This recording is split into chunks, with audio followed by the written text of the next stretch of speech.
everyone, my name is Chloe and welcome to the first half of March wrap-up and stats. So if you have not seen one of these videos, what I do is just talk about the stats for the first half of the month and then go through the books that I read in the order that I read them. So for the most part. But anyway, March has been like crazy. And part of it, I think, is because we have been hit with the crud a lot. And so my kids have kind of slowed down. So we've read more middle grade. But also just I have been doing some readathons and doing some things. And it's just been really motivating. So in the first half of March, so from the 1st to the 15th, I read 21 books. Like, what is that? I don't know, but that's 4,800-ish books, almost 4,900 pages, which is 326 pages per day. 233 pages is the length of that, like average page length of the book. So there are definitely some middle grade thrown in. For middle grade March, we are killing it. So I read 9 chapter books and 12 novels. 11 were adult, 1 was young adult, and 9 were middle grade. 7 were from my shelf and 14 were from somewhere else. So like I said in the last video, like the second part of February was the same. Like I read way more off my shelf than on my shelf. And that's because my middle grade shelf needs some work. But, so most of my middle grades are from like the library. So not that I'm upset about that, just my goal for the year was to read 50% at least off my shelf, and that's not necessarily happening, but maybe I need to amend that goal to have like my own reading, not my daughter and I's middle grade. I don't know. I read 10 from Libby, 9 from the library, 1 from Hoopla, and 1 just directly off my shelf. I read 10 audio, 10 physical, and 1 ebook. Only 1 of the books was a new release, and then 20 were backlist. And I'm counting new release as 2023 only. So backlist includes 2022. So I don't know, how you define that, but still, I definitely read a lot of backlist this month. As far as genre goes, I read 6 sci-fi fantasy, and you guys will not be shocked to know that those are all middle grade. I did not read any adult sci-fi fantasy. That's not my favorite genre, so I don't often read those. 5 women's fiction, 4 nonfiction, 2 nature is what I'm calling them. Nature is any book that the main character is an animal. 1 contemporary, 1 historical, 1 romance, and 1 mystery thriller. So again, genres all over the board. As far as rating goes, it was pretty average for me, and 3.57 was my average rating. I had 1 2-star, 5 3 stars, 9 3.5 stars, 3 4 stars, 1 4.5, and 2 5 stars. So 2 5 stars is awesome. I rarely get that, and I think that is part of the reason I'm on such a kick for reading, or at least I was the first half of the month. So let's just get into the books. I'm going to go in the order that I read them. All of the middle grade ones, my older 2 daughters are almost 3 and 5. And my 5-year-old is just a little bookworm. She is the best reader. She can read herself now. She just turned 5 at the end of January and she is reading. And my 3-year-old, almost 3-year-old, is just recently got the itch kind of for reading. And so she really sits in on these. But anyway, so they argue over whose room the middle grades are in. So they are all over. So I won't hold those up, but I will put pictures up. So the first book that we read was Ways to Make Sunshine by Renee Watson. And this is the first in the Ryan Hart series. And this one I honestly think was a little bit above where my daughters are, just because it deals with some heavy topics that I think it just would have been a little bit better to wait a little bit longer. But it's about a young girl who their family has come on hard times. So they have to move into a smaller house. They have to sell their car. They just have to lose a lot of things. And with that moving, they change neighborhoods, but they stay in the same school. And so a lot has changed for her. And she's trying to understand that. And her family is big on hosting things. And now their house is really tiny. And so hosting things is harder and different and just not what she thought. But she is finding ways to make sunshine amidst a hard time. And I liked it. The writing style was actually not my favorite. I know there's a lot of really good books by Renee Watson, or at least books that have interesting premises and seem to be well liked. But this one was just a 3-star for me. And I think either I will pick up more independently or we'll wait until she's a little bit older to pick those up. Next is Good Inside, A Guide to Becoming the Parent You Want to Be by Becky Kennedy. So I don't know, a lot of the nonfiction that I read this month were really random, and I don't know where I found them, except I think they were other people's videos or recommendations from you guys. So if it was you that recommended me this book, it was a 5-star. I loved it. I love anything that just makes me think about the way I am raising my kids, and kind of helps give me a perspective check, because if you guys don't know, I have 3 little kids. One's 5, one's almost 3, and one is 7 months. And the days are long and the years are short. That is the most true statement that has ever been said. The days are long, but the years are short. It is flying by in some ways, but in some ways I'm like, I don't know how we're going to make it to bedtime. And so this book really made me think, and I spoke with a lot of different friends about it, because the premise behind it is just operating from a place that is knowing that your kids are good inside, and that everything they do is coming from a place of goodness, and to focus less on the behaviors and more on the why and the motivations and the needs that are not being met. But the thing that is different about this book, because that in itself sounds great, it sounds really good, but it also can get a little like, that's overwhelming. That's really hard to do in those like high sensory moments. But this book adds the element of giving yourself grace and knowing that you too are good inside, and that you too are operating on a needs basis. Not your behavior is not necessarily the only thing to look at, and looking at your unmet needs and looking at how you were parented and how that is or is not translating to the way you are parenting. And I just thought, like, there was so much that, and there's a lot of like good action steps of like, think about this and apply it to your life. And there were things that I never thought about, or things that was like, how would your parents have reacted to this situation? And there were things that I was like, I don't know. Like, I need to do some thinking about that and think about how then I'm, either replicating that or not. And I just loved this book. I really had a lot of thoughts about it. And I bought a physical copy because I want to do more of the like journal things to really think through, because it was really impactful. So that was a good one. Then we read number 2 and 3 in The Adventures of Sophie Mouse. This is by Poppy Green. This is a series about a little mouse and her friends, and it's cute. The number 2 was The Emerald Berries, and number 3 was The Forget-Me-Not Lake. These are like 3.5, 4-star reads for me. The animals go on adventures. One's to find these emerald berries. So Sophie loves to paint and she wants to use the color. So they go find the emerald berries. Then they go find this Forget-Me-Not Lake. And they're going on all these adventures, and it's fun. They are sneaking away from their parents and not being super truthful, and I don't love that. But in general, they're really fun books. Next is this one, The Little Wartime Library by Kate Thompson. And this one is a historical fiction about World War II. It's London, 1944, and Clara Button is no ordinary librarian. So she starts a library in the underground tube station during the wartime. And it is like a whole community in that underground tube station. And it was really charming and sweet to see her love for the people, especially the kids that come into the library, as well as just the community that is formed down there. And I really like that part. And I really liked the emphasis on books and what books can do for you, as far as just like an escape and learning and just all these different things a book can do for you. I also really liked, this talks about once the war is over and how then the tube stations need to open back up as tube stations, and like the whole library system has to stop. And what happens then? Like we don't ever see kind of those conversations around what happened when the war ended. And so that was interesting. There is some like political stuff in here, as far as like someone is trying to get her out of leadership in the library.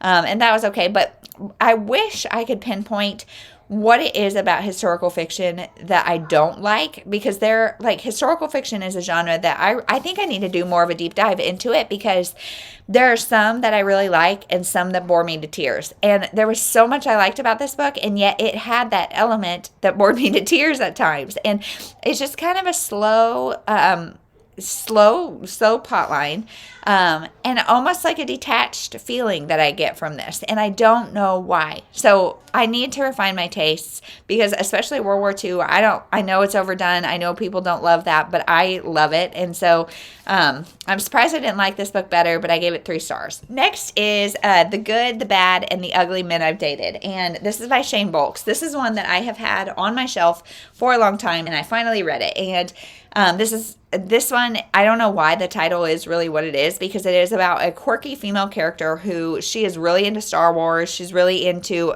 she's like an accountant. She just is kind of like, her family is very crunchy, if that's a term.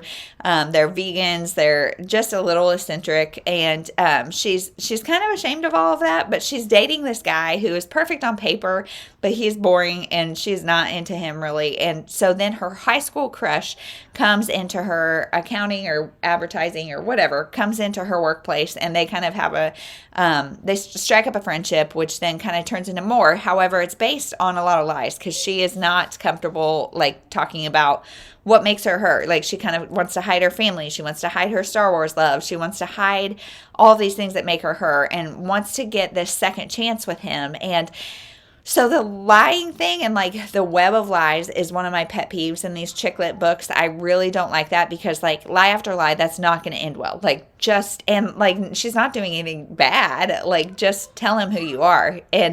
But I could see, like, there's a lot of discussion about, and she's very self-aware to some extent, about wanting to repair the definition that she made for herself in high school. She made this definition as not a cool girl, all these things. And now by getting with him, she feels like now she has this second shot of like redefining herself. And so I liked that conversation, and I liked the awareness around that.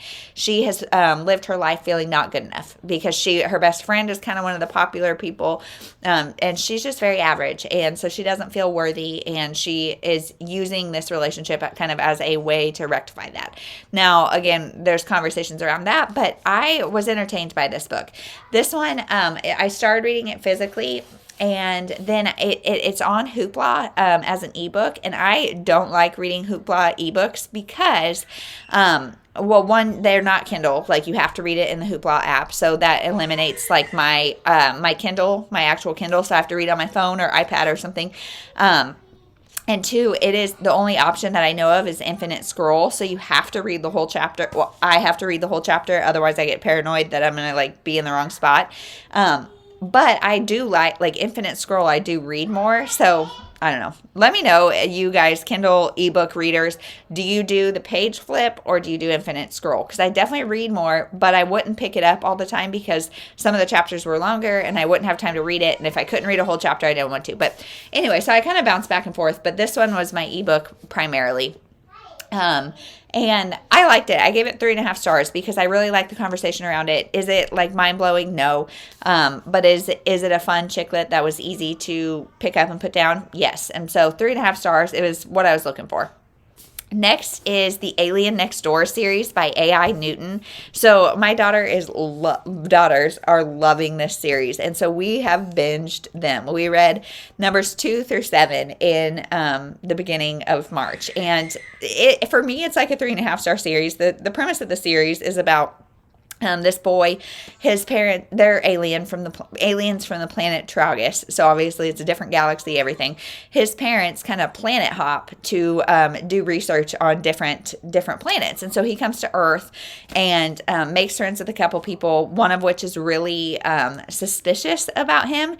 And he's suspicious because this kid is like, he's supposed to keep it secret that he's an alien, and he does not do a good job at all. So number 2 is called Aliens for Dinner. So Harris is the little boy that is an Earthling, and he invites Zeke and his family over for dinner and kind of tries to get to the bottom of things. And then Alien Scout. So then Zeke is our little alien boy. He goes to like a Boy Scout camp with Harris. And then Trick or Treat is Halloween. And so that's a fun one. He goes in his actual alien form, which is like tentacles and multiple eyes and all that kind of stuff. And a bully kid tries to expose him. baseball blues. Zeke tries to play baseball, and he's got these extraordinary powers because he's an alien. So does he use his powers, or does he play with only the natural abilities? Then we have the Mystery Valentine, of course, a Valentine's Day episode. And then Up, Up, and Away is when Zeke has to go back to Tragus. And so it is, as of now, I think book 10 comes out at the beginning of April. And so we read 2 through 7 in the beginning of March. We have since read 8, and now we're on number 9. And then we'll wait for number 10 in April. So this is an ongoing series. It's cute. Like I said, I don't know if I said or not. It's a 3.5 to 4-star series for me. The whole premise around him trying to keep a secret is silly because he's bringing like alien food to lunch and whatever, but it's cute, it's fun, it's good. Next is Outer Order Intercom by Gretchen Rubin. So I saw this book at our library. Like, it has a Friends of the Library constant like bookstore open, and it was there, and I thought, I'm going to listen to this on audio first and see if I want to shell out the $2 that it costs. And so I did, and I really loved it. I gave it 5 stars.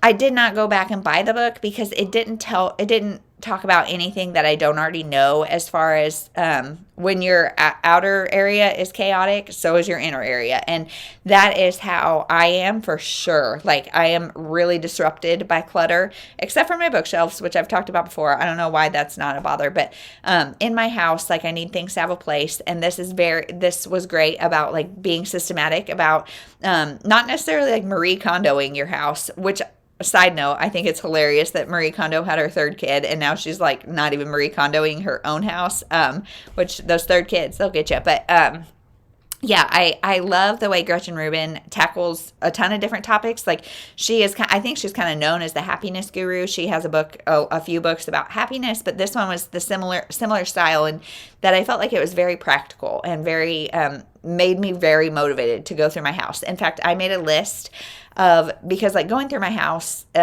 in general feels really big and overwhelming because 3 little kids. My husband is kind of the opposite. He's kind of comforted by clutter. And so, finding that balance. So I went through our house, and like I very specifically, like laundry cupboards above the fridge, baking cupboard, I made a list of all these things that I want to organize. And my goal is to do like 1 a week. So it'll probably take me half the year to get through our house, but that's my goal. And this book definitely inspired that. So 5 stars. Next is Everyone is Beautiful by Catherine Center. So this is one that I'm reading for kind of a secret blog, so I'm not going to say a whole lot about it. This is a Catherine Center backlist about a woman coming into herself, kind of. She's married and all that kind of stuff, and has lived her life for her husband and kids, and she comes to find her own. So that's all I'll say for now. Stay tuned for the vlog that's coming in the next couple weeks. I gave it 3.5 stars.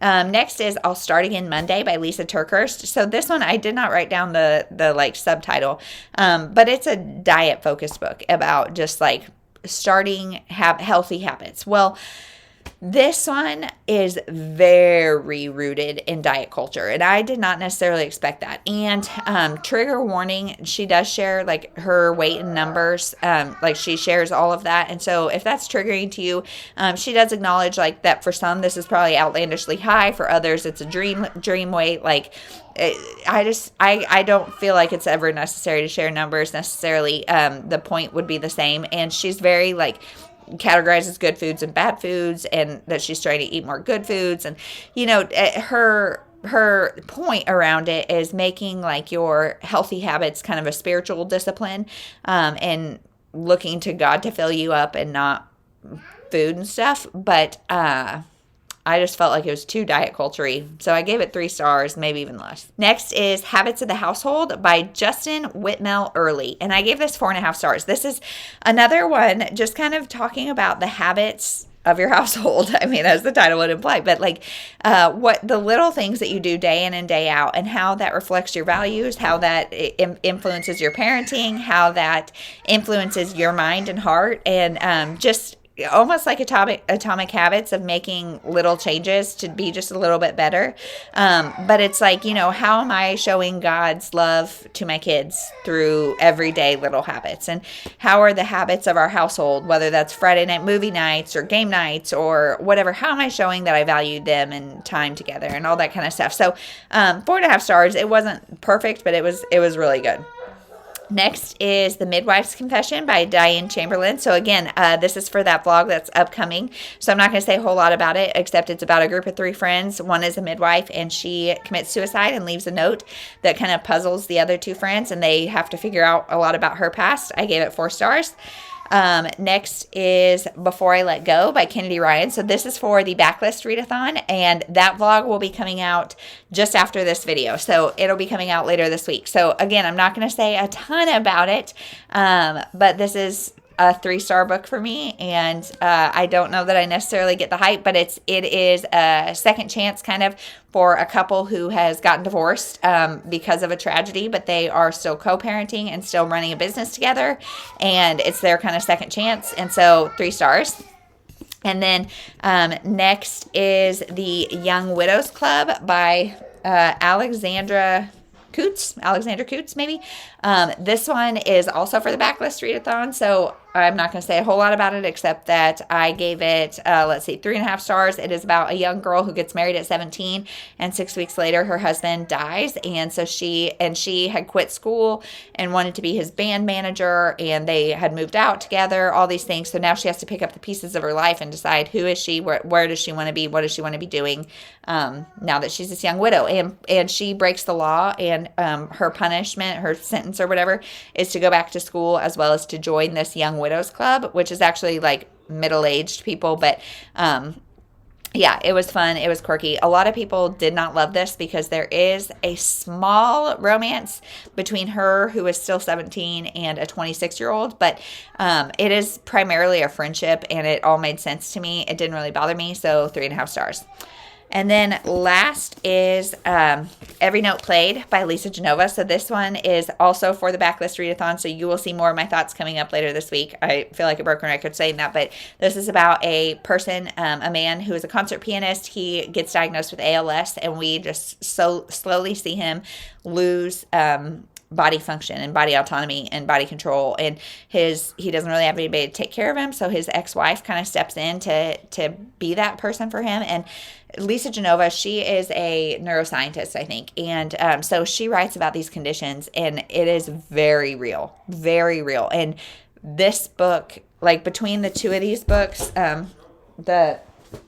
between the Young Widows Club and this one, I was kind of triggered in just being reminded about death, and this is just heavy. It is heavy, and it is hard, and you are in this guy's head almost the whole time, and so seeing him disintegrate is hard, and it's heavy, and it's depressing, but it's also a really beautiful book about love and forgiveness, and just so much. So 3.5 stars. So that is everything that I read in the first half of March. Gosh, I feel like, what day is it? What month is it? I don't even know. But first half of March was awesome. I will say I'm getting a little slumpy. I've had a couple DNFs here in just the past couple days. So, ay caramba. Stay tuned for the second half, and then stay tuned for some vlogs, and that's it. Let me know if you've read any of these books and what you think, and thank you so much for watching. We'll see you in the next one.